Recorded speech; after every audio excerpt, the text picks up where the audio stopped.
நான் மறுபடியும் சொல்றேன், புரியாத தற்கொலைங்களா புரிஞ்சுக்கோங்க. அரசியல் வேற, சினிமா வேற. சினிமாவையும் அரசியலையும் எந்த தற்கொலையும் கம்பேர் பண்ணிக்காதீங்கன்னு தான் சொல்றேன். அரசியல் வேற, அவரு வேலையை பார்த்துட்டு இருக்காரு. சினிமா அவரோட ப்ரொஃபஷனல். அதை விட்டுட்டு மக்களுக்காக நல்லது பண்ணனா ஒரு லெவல் இருக்காங்க சிஎம்மா. அதை வந்து குறை சொல்லிக்கிட்டு நிறைய பேர் சொல்றாங்க, டெல்லியில அவ்வளவு பெரிய ப்ரொட்டஸ்ட் நடந்துட்டு இருக்கு, உங்களுக்கு என்னடா ஜனநாயக படம், அவனுக்கு செலிப்ரேஷனா? ஃபர்ஸ்ட் கொஞ்சம் தெரிஞ்சுக்கோங்க. ப்ரொட்டஸ்ட் நடக்கிற இடத்துக்கு சப்போர்ட் பண்ணாமலாம் இல்ல, விஜய் சப்போர்ட் பண்றாங்க. ஃபர்ஸ்ட் நீட்டுக்கு யாரு ஃபர்ஸ்ட் சப்போர்ட் பண்ணது? அனிதானும் அரியலூர் டிஸ்ட்ரிக்ட்ல ஒரு பொண்ணு நீட்டுக்காக சூசைட் பண்ணிக்கல. அங்க வந்து அப்ப அரசியல் இல்ல, அவர் வந்து ஒரு சினிமா ஆர்டிஸ்டா தான் இருந்தாரு. அப்ப போய் ஃபர்ஸ்ட் நின்னது, ஃபர்ஸ்ட் குரல் கொடுத்தது விஜய் தான். இப்பவும் அதுக்கு குரல் கொடுத்துட்டு தான் இருப்பாங்க. ஏன்னா இந்த படத்தை 6 மாசம் வரையும் ஓட விடாம பண்றீங்க. இப்ப ரிலீஸ் ஆனா உடனே பொத்துட்டு வந்துருதோ உடனே. ஆனா அந்த 200 ரூபா பீஸ்லாம் உடனே எங்க ப்ரொட்டஸ்ட் நடக்குது, இங்க படம் எதுக்கு ரிலீஸ் அப்படின்னா எதுக்கு? ப்ரொட்டஸ்ட் நடந்துச்சா சப்போர்ட் பண்ணுவாங்க. படம் வேற, அரசியல் வேற, அதை புரிஞ்சுக்கோங்க முதல்ல. அதே இது ஏன்டா கம்பேர் பண்றீங்க? ப்ரோ இந்த படம் ஜனவரி மாசம் வரலன்னு ரொம்ப வருத்தமா இருக்கு. வந்திருந்தா 180+ சீட்டை ஈஸியா விஜய் சார் அடிச்சிருப்பாரு. அதுதான் இந்த படத்தோட கண்டென்ட். ஸோ தரமா இருந்துச்சு, வேற லெவல்ல இருந்துச்சு. உள்ள அந்த ஹைப்லாம் இருந்துச்சு பாருங்களா, செம்ம வைபா இருந்துச்சு. இன்னொன்னு என்னன்னா, நிறைய பேர் அந்த படம் லீக் ஆயிடுச்சு நாங்க அப்பயே பார்த்தோம், இப்ப என்னதான் நீங்க செலிப்ரேஷன் பண்ணாலும் அதுக்கு ஃபர்ஸ்ட் பார்ட் அது ஈக்குவல் ஆகாதுன்னு. அந்த மாதிரிலாம் இல்ல, நிறைய ஷார்ட் அவுட் பண்ணி நிறைய வந்து மாத்திருக்காங்க. படம் உள்ள உட்காந்து பார்க்கும்போது அவ்வளோ எமோஷனலா இருந்து, இன்னொன்னு அவ்வளோ ஹைப்பா இருந்தது. தியேட்டர் ஸ்கிரீனே கிழிஞ்சிருச்சு அப்படின்லாம் சொல்ல முடியும். அவ்வளோ சூப்பரா இருந்துச்சு. சாங்லாம் வேற லெவலு. எனக்கு அந்த கண்ணே மணியே கண்ணிமே அதெல்லாம் கேட்கும்போது வேற மாதிரி இருந்துச்சு, ஒரு மாதிரி எமோஷனலா ஹார்ட் டச்சிங்கா இருந்துச்சு. இன்னொன்னு பாத்தீங்கன்னா, நிறைய பசங்க பயங்கரமா வைப் பண்ணது பாத்தீங்கன்னா, ராவணமா வேண்டா அந்த சாங்க்கு தான் ப்ரோ. படம் சூப்பரா இருக்கு.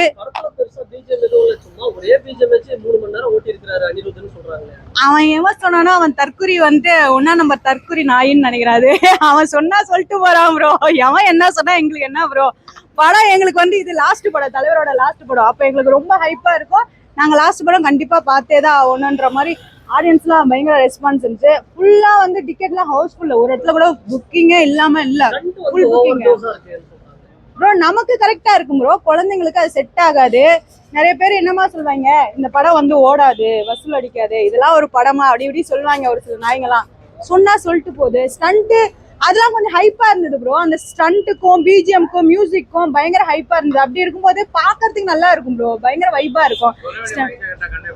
கரெக்டான டைலாக் டெலிவரி, ஸ்கிரீன் பிளே பக்காவா இருந்துச்சு. அண்ட் டப்பிங்ல இருந்து மியூசிக் எடிட்டிங்ல இருந்து எல்லாமே பக்காவா இருந்துச்சு.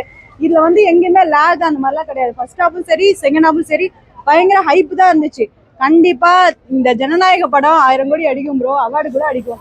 நிறைய பேர் சொல்லுவாங்க எந்த ப்ரோ அதை விட பெட்டர் ப்ரோ. நிறைய பேர் சொல்லுவாங்க அது ரீமேக் அப்படிலாம் கிடையாது. இது வந்து புதுசா இருக்கு. பகவத் கேசரி அது இதெல்லாம் கிடையாது ப்ரோ. நிறைய பேர் ஊசி போன கேசரின்றாங்க. அந்த ஊசி போன கேசரி சொல்ற நாய்ங்களுக்கு சொல்றேன், அது ஊசி போன கேசரிலாம் இல்ல ப்ரோ, பிரியாணி ப்ரோ, பிரியாணி. படத்தை எவனாவது குறை சொன்னாங்க கல்ல தூக்கி அடிச்சிருவான். உண்மையாலுமே டைரக்டா அவங்கதான், நம்ம தான் ஆல்ரெடி அப்பாவை முக்காடு போட்டு வாரத்துல உட்கார வச்சிட்டோம்ல. அதனால இன்னும் இதுக்கப்புறமும் வந்து இந்த டிஎம்கே சப்போர்ட்னு சொல்லிட்டு ஒரு சில பேர் பேசுவாங்க, ஏடிஎம்கே சப்போர்ட்னு சொல்லிட்டு ஒரு சில பேர் பேசுவாங்க. நான் மறுபடியும் சொல்றேன், புரியாத தற்கொலைங்களா புரிஞ்சுக்கோங்க. அரசியல் வேற, சினிமா வேற. சினிமாவையும் அரசியலையும் எந்த தற்கொலையும் கம்பேர் பண்ணிக்காதீங்கன்னு தான் சொல்றேன். அரசியல் வேற, அவரு வேலையை பார்த்துட்டு இருக்காரு. சினிமா அவரோட ப்ரொஃபஷனல். அதை விட்டுட்டு மக்களுக்காக நல்லது பண்ணனா ஒரு லெவல் இருக்காங்க சிஎம்மா. அதை வந்து குறை சொல்லிக்கிட்டு நிறைய பேர் சொல்றாங்க, டெல்லியில அவ்வளவு பெரிய ப்ரொட்டஸ்ட் நடந்துட்டு இருக்கு, உங்களுக்கு என்னடா ஜனநாயக படம், அவனுக்கு செலிப்ரேஷனா? நாங்க பாப்போம், உங்களுக்கு என்னன்ற? நானு ஜனநாயக படம் எங்களோட படம், லாஸ்ட் படம், நாங்க பாப்போம். நீங்க அங்க ப்ரொட்டஸ்ட் நடக்குன்னா கண்டிப்பா விஜய் வந்து எல்லாத்துக்குமே, இந்த அனிதா பொண்ணு வந்து நீட்டுக்காக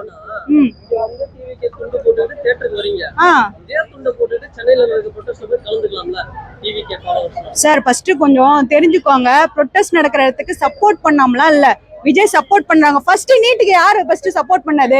அனிதானும் அரியலூர் டிஸ்ட்ரிக்ட்ல ஒரு பொண்ணு நீட்டுக்காக சூசைட் பண்ணிக்கல. அங்க வந்து அப்ப அரசியல் இல்ல, அவர் வந்து ஒரு சினிமா ஆர்டிஸ்டா தான் இருந்தாரு. அப்ப போய் ஃபர்ஸ்ட் நின்னது, ஃபர்ஸ்ட் குரல் கொடுத்தது விஜய் தான். இப்பவும் அதுக்கு குரல் கொடுத்துட்டு தான் இருப்பாங்க. ஏன்னா இந்த படத்தை 6 மாசம் வரையும் ஓட விடாம பண்றீங்க. இப்ப ரிலீஸ் ஆனா உடனே பொத்துட்டு வந்துருதோ உடனே. ஆனா அந்த 200 ரூபா பீஸ்லாம் உடனே எங்க ப்ரொட்டஸ்ட் நடக்குது, இங்க படம் எதுக்கு ரிலீஸ் அப்படின்னா எதுக்கு? ப்ரொட்டஸ்ட் நடந்துச்சா சப்போர்ட் பண்ணுவாங்க. படம் வேற அரசியல் வேற, அதை புரிஞ்சுக்கோங்க முதல்ல. இது ஏன்டா கம்பேர் பண்றீங்க? அரசியல் வேற ப்ரொட்டஸ்ட் வேற. அரசியல் பண்றாங்க, அதுக்கேத்த வேலை அவங்க செய்வாங்க. ஓகேவா? அவர் படம் ரிலீஸ் ஆகுது, அதனால ஏன் இதுல வந்துட்டு என்னன்னா சினிமாக்காரன் அரசியல் வந்துட்டானா? ஏன் அந்த தாத்தா வந்து சரி அப்பாவா ஸ்டாலின் ஐயா வந்து அரசியல் சரி படம் நடக்கலையா? இல்ல ஜெயலலிதா அம்மா படம் நடிச்சாங்க, எம்ஜிஆர் நடிச்சாங்க, எல்லாருமே நடிச்சுட்டு தானே பண்றாங்க. அது அரசியல் வேற சினிமா வேற, அதை புரிஞ்சுக்கோங்கன்னு தான் நான் சொல்றேன். ப்ரொட்டஸ்ட் நடக்குது, அங்க போய் நிக்காம விஜய் வந்து அங்க போய் படம் பார்க்க போறாரு. இது தேவையான்னு ஏன் கேக்குறீங்க? அவரு படம் அவர் பாக்குறாங்க. ப்ரோ அது வந்து என்ன சொல்றது, எமோஷனலா கண்ணுல இருந்து கண்ணு தண்ணி வந்துடும் ப்ரோ. இதுக்கப்புறம் நம்ம விஜய் அண்ணாவை பார்க்க முடியாது ஸ்கிரீன்ல அப்படின்ற மாதிரி ஒருத்தவங்களும் ரொம்ப எமோஷனலா இருந்தாங்க. இன்னொன்று வந்து நிறைய ஃபேமிலி ஆடியன்ஸ் வந்தாங்க, நிறைய மதர்ஸ்லாம் வந்தாங்க. அவங்களாம் பார்க்கும்போது எங்க வீட்டு புள்ள அவ்வளோதான், இதுக்கப்புறம் படம் நடிக்க மாட்டாரா அப்படின்னு கொஞ்சம் எமோஷனலா இருந்துச்சு.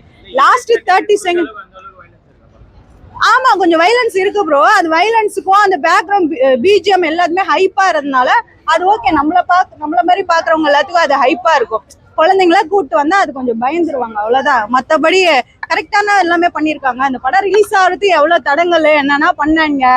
ஆனாலும் இந்த படம் வந்து 1000 கோடி அடிக்கும் ப்ரோ. எவன் வேணாலும் அது ஊசி போன கேசரின்னு சொல்லிட்டோம், வாட் எவர் ஊசி போன பாயாசம்னு சொல்லிட்டோம், எவன் என்ன வேணாலும் சொல்லிட்டோம்.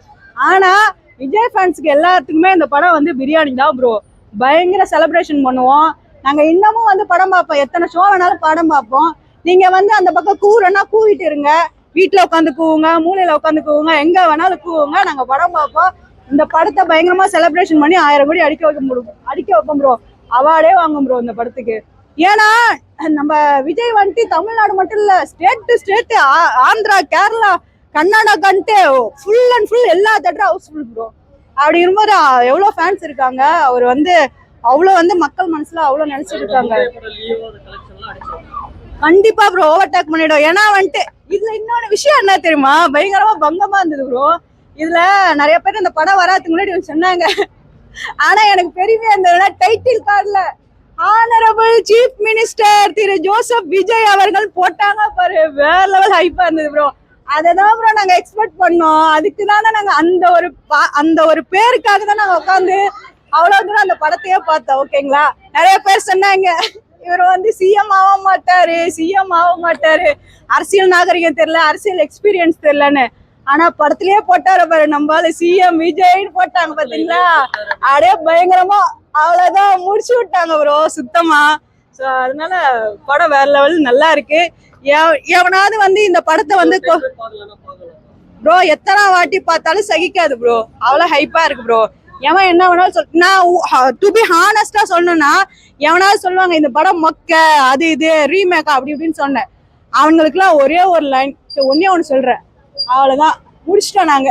அப்படிதான் பயங்கரம். ஆமா விஜய் செஞ்சு விட்டாரு. அண்ட் எடிட்டிங்லாம் வேற லெவல் பண்ணிருக்காங்க ப்ரோ. அந்த லாஸ்ட் அந்த 30 செகண்ட் பயங்கர எடிட்டிங் இருந்தது. ஃபர்ஸ்ட் டைட்டில் கார்டுலயுமே பயங்கரமா எடிட்டிங் சூப்பரா பண்ணிருந்தாங்க. நல்லது என்ன ப்ரோ? ப்ரோ எல்லா ஆர்டிஸ்டுக்கும் கரெக்டான கேமியா கொடுத்துருக்கு. எல்லாத்தோட ஆர்டிஸ்ட் நல்லா இருக்கு, அவங்களோட ஆக்டிங் எல்லாமே நல்லா இருக்கு ப்ரோ. ஆனா நாங்க எல்லாரும் போனது எங்க அண்ணன், எங்க விஜய் அண்ணன் அவங்களுக்காக தான் போனோம். ஃபுல் அண்ட் ஃபுல் எங்க 2 கண்ணெல்லாம் விஜய் அண்ணன் மேலதான் இருந்துச்சு. அவரை பாக்குறதுக்காக தான் போனோம். இன்னொன்னு கொஞ்சம் கஷ்டமா இருக்கு, என்னடா இதுக்கப்புறம் பார்க்க முடியாது அப்படின்ட்டு. அதுதான் வேற என்ன பண்றது. இதுக்கப்புறம் எங்க அண்ணன் வந்து ஸ்கிரீன்ல வர மாட்டாரு. அதுக்கப்புறம் அவரோட ரீரிலீஸ் படம் தான் நாங்க பார்த்து கொஞ்சம் மனசை தேர்த்திக்கணும், அவ்வளவுதான். அதை வந்து கொஞ்சம் வசூல் அதிகமா கொடுப்போம். இதுக்கப்புறம் அவர் நடிச்சா, மறுபடியும் சொல்ற, அவர் ஒரு வாட்டி நடிச்சா நல்லா இருக்கும், எல்லாத்துக்கும் நடிச்சா இன்னும் சந்தோஷமா இருக்கும். ஆனா அது ஃபைனலா வந்துட்டு நான் சிஎம் ஆயிட்டா இனிமேல் நடிக்க மாட்டேன்னு ஒரு வார்த்தை சொல்லிட்டாரு இல்லையா? அதுக்கப்புறம் அவர் சொன்ன வாக்குறுதியை கரெக்டா ஃபாலோ பண்ணுவாரு. இதுக்கு மேலே நடிக்க மாட்டாரு. பட் எங்களுக்கு ஃபேன்ஸ்க்காக ரீரிலீஸ் படம் சத்தியமா ப்ரோ பயங்கர செலிப்ரேஷன் ப்ரோ. யாரு எந்த படத்துக்கு இப்படி பண்ணிருக்காங்க, வேற லெவல் ப்ரோ. அங்க ஏரியாவா ஸ்ட்ரீட்டா வந்து இது போட்டு ஸ்கிரீனா போட்டு பயங்கரமா பையங்க வைப் பண்ணிட்டாங்க. அவ்வளவு பயங்கரமா இருக்கு. நம்ம தமிழ்நாடு இல்ல, சென்னை இல்ல, அங்கங்க ஒரு வில்லேஜ் குக்குராமன்னு சொல்லுவாங்களா, வில்லேஜ்ல கூட பயங்கர செலிப்ரேஷன் ப்ரோ. அந்த ஜனநாயகம் படத்துக்கு அவ்வளவு செலிப்ரேஷனா இருந்தது, அவ்வளவு ஹைப்பா இருந்தது. எங்களுக்கு ஹைப்பா இருந்தாலும் செலிப்ரேஷனா இருந்தாலும் கொஞ்சம் வருத்தமா இருக்கு, ஏன்னா இது லாஸ்ட் படம் அப்படின்றதுனால. மறுபடியும் சொல்றேன், இந்த 200 ரூபா ஊம்பீஸ் எல்லாம் இருக்கீங்களா, அவங்களுக்கு சொல்றேன், நல்லா காலில் வாங்கிக்கோங்க. எவனாவது படத்தை வந்து குறை சொல்றது நொட்டம் சொல்றது வேலைலாம் வச்சுக்காதீங்க. உங்களுக்கு படம் பார்க்க இன்ட்ரெஸ்ட் இருந்தா பாருங்க, பிடிக்கலையா மூடிட்டு வாயை மூடிட்டு போங்க, அவ்வளவுதான். ஒரு படம் எடுக்க அவன் எவ்வளவு கஷ்டப்படுறான்றது அவங்களுக்கு தான் தெரியும். இந்த படத்துல எவ்வளவு பேர் வந்து எஃபோர்ட் போட்டிருக்காங்க, எவ்வளவு பேர் நடிச்சிருக்காங்க, எத்தனை கோடி செலவு பண்ணி இந்த படம் நடிச்சிருக்காங்க. அதனால சும்மா வாய் வார்த்தையா வந்து நெகட்டிவ் ரிவ்யூ கொடுத்துட்டு இந்த படம் அப்படி இப்படி ஊசி போன கேசரி அப்படிலாம் எவனா சொல்லிட்டு இருந்தீங்கன்னா அவ்வளவுதான். ப்ரோ இந்த படம் ஜனவரி மாசம் வரலன்னு ரொம்ப வருத்தமா இருக்கு ப்ரோ. வந்திருந்தா 180+ சீட்டை ஈஸியா விஜய் சார் அடிச்சிருப்பாரு. அதுதான் இந்த படத்தோட கண்டென்ட். ஸோ தரமா இருந்துச்சு, வேற லெவலு. எப்படி சொல்றதுன்னா, இந்த ஒரு படத்துல லாஸ்ட் படம்ல டான்ஸ்லயே டான்ஸ் பெஸ்ட், ஃபைட்லயும் ஃபைட் பெஸ்ட். ஃபைட் ஒன்னும் தலைவன் பல வித்து கையாள் இருக்கிறார் போல. என்னன்னா Shawn Michael, Big Show, Undertaker, Brock Lesnar எல்லாரோட அடியையும் வில்லனுங்களை வச்சு ட்ரை பண்ணியிருக்கிறாரு. ட்ரிபிள் ஹெச்சோட பெடிகிரி மட்டும் தான் போடல, அது மட்டும் தான் மிஸ்ஸிங். அப்போ கூட ட்ரிபிள் ஹெச் சுத்தி இல்லாத்துன்னு வந்துட்டாரு. ஒரு மாதிரி ஆயுதம்லாம் பயங்கரமா இருக்கு. இன்னும் ஒரு 2-3 வாட்டி பார்க்கணும் போல இருக்கு. 25வது நாள் செலிப்ரேஷன் 50. இந்த படத்தை முடக்குனாங்களா சில கட்சி, அவங்களுக்குலாம் நான் என்னன்னா, யோ ஃப்ரீயா விட்டுருந்தாலே இந்த படம் அவங்களா first day first show celebration, 25th டே 15th டே 100 டேன்னு அமைதியா போயிட்டு இருப்பாங்க. எலெக்ஷன் ஏப்ரல் வந்துருக்கும். நீ இந்த படத்தை தடை பண்ணி அவங்கள டென்ஷன் பண்ணி அவங்கள ஃபுல் கான்சென்ட்ரேஷன்ல பாலிடிக்ஸ்ல விட்டு இன்னைக்கு என்ன ஒரு நீங்க பால்டாயில் குடிக்கிற நிலைமைக்கு வந்துட்டீங்க. இதெல்லாம் தேவையா உங்களுக்கு? வைலன்ஸ் காட்சிகள் தான் ப்ரோ. கத்தி எடுத்து குத்துறாரு, அடிக்கிறாரு, அதெல்லாம் பண்றாருல, அது மட்டும் தான். மற்றபடி வேற ஒன்றும் தப்பாலாம் இல்லை. நான் இன்னொரு வாட்டி பார்க்கணும் போல இருக்கு கண்டிப்பா. குழந்தைங்களுக்கான படம் தான் இது, உண்மையா ஃபேமிலிக்கான படம், பாட்டிக்கான படம், தாத்தா எல்லாருக்குமான படம். ஸ்டாலின் அங்கு சாருக்கும் உதயநிதி அண்ணாவுக்கு தவிர மீது எல்லாருக்கும் இந்த படம் பிடிக்கும். வெறித்தனம் பா, ராவண மவண்டா, அதெல்லாம் வந்து எப்படி சொல்றது, நார்த் இந்தியாலாம் வந்து இந்த ராவணன் பேரை கேட்டாலே பிடிக்காது. ஒருவேளை அதனால கூட இந்த படத்தை தடை பண்ணிட்டாங்களோ என்னவோ தெரியல. அப்படி ஒரு தரமான ஒரு ஃபயர் சம்பவம் பண்ணியிருந்தாங்க. கில்லி படத்துக்கு அப்புறம் பிரகாஷ் ராஜ் சாருக்கும் விஜய் சாருக்கும் ஒரு மிகப்பெரிய ஒரு ஒரு ஒரு ஹெட் டு ஹெட் சரியான ஒரு இது சூப்பரா இருக்கும். செகண்ட் ஹாஃப்லலாம் இந்த போலீஸ் ப்ரொடெஸ்ட் ஃபிளாஷ்பேக் அதெல்லாம் சூப்பரா இருக்கும். ரொம்ப நல்லா இருந்ததுங்க, கலர்ஃபுல்லா இருந்தது படம். ஓப்பனிங்ல அதை வந்து ஒரு வீடியோ எடுத்து போடலாம், நான் உள்ள ஜாம் இருக்கு மாதிரி வச்சிட்டாங்களான்னு தெரியல. எவன் மொபைலும் ஒர்க் ஆகல. அவனை ஸ்டேட்டஸும் ஃபோன் பண்றோம், ஏன்பா பாப்கார்ன் வாங்குறோம், ஏண்டா ஒரு பாப்கார்ன் வாங்குறோம், உன் தியேட்டருக்கு லாபம் ஜிபே பண்ண கூட இல்ல, நீ இப்போ நெட்ஒர்க் இல்லைன்னா நாங்க என்ன பண்றது? அந்த அளவுக்கு ஏதோ ஜாமர் வச்சு ஒரு வேலை பார்த்துட்டாங்க. சரி ஓகே, அது நல்லதுதான். ஏன்னா பிளாக் டிக்கெட்ஸ் எல்லாம் கொஞ்சம் இது பண்ணலாம் ஒரு ப்ரிவென்ட் பண்ணலாம். நல்லா இருந்துச்சு. எனக்கு என்னன்னா ஒரே ஒரு ஒரு ஆசை, விஜய் சாரை சினிமால சூப்பரா பார்த்துட்டோம், சிஎம்மா பார்த்துட்டோம். அடுத்தடுத்து சிஎம்மா எப்படி மோடிஜி தொடர்ச்சியா குஜராத்ல சீஃப் மினிஸ்டர் ஆயிட்டு அதுக்கப்புறம் பிரைம் மினிஸ்டர் ஆனாரோ, அந்த ஒரு சம்பவத்தை தான் விஜய் சார் பண்ணுவாரு. கடைசியில சங்கர் படம் எந்திரன் மாதிரிலாம் ஓடிட்டு இருந்தது உள்ள, அவ்வளவு நல்லா இருந்தது.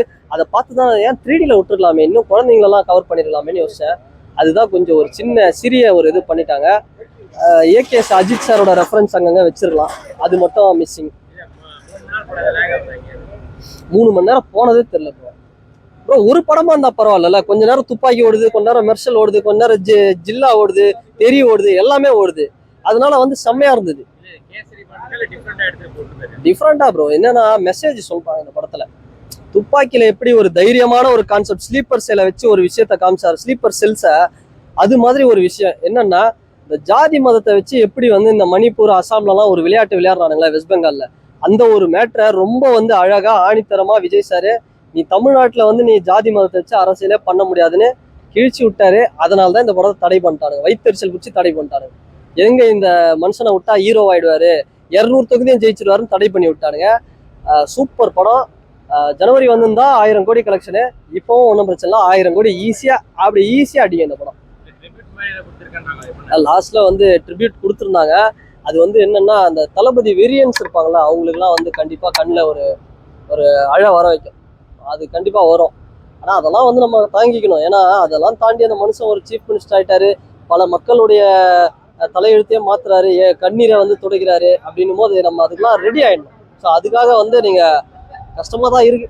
நான் என்டர்டெய்னர், டான்சர், காமெடி பண்ணுவாரு, நல்லா சூப்பரா பாடுவாரு. அப்பேற்பட்ட ஒரு சினிமா விட்டு போறாருன்னா இழப்பு. ஏகே வராரு, கவலைப்படாதீங்க. ஆகஸ்ட் மாசம் AK 64 ஆதிக்கண்ணனோட ஷூட்டிங் ஸ்டார்ட் ஆகுது. ஏகே பார்த்துப்பாரு, அவரையும் இப்படி கொண்டாடுங்க.